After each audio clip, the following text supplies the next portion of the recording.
Yael nag-propose muli kay Karil live sa It's Showtime.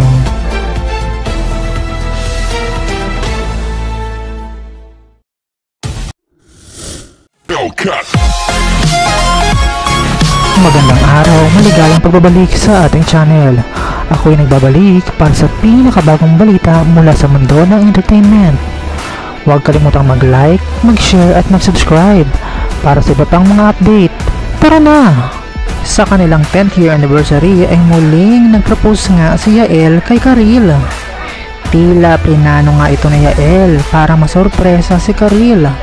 Dahil ayon sa kanya na sa loob ng 10 taon nilang pagkasama, mas sigurado na raw sila sa isa't isa ngayon dahil mayroong 10 taon na silang pinagsamahan bilang mag-asawa. Ngunit inamin na rin ni Yael na hindi niya nagawang mag-propose noon kay Karil. Kaya naman ngayon ay ginawa niya nga ito live sa It's Showtime. At kitang kita nga kay Karil ang tuwa at gulat niya sa ginawang ito ni Yael. Kaya naman congratulations Yael at Karil. And that's all for today's chika. Feel free to share your thoughts in the comments section below.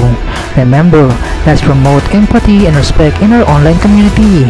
Until then, don't forget to like this video, subscribe to our channel, and hit that notification bell so you never miss any entertainment news. Thanks for watching and see you next time.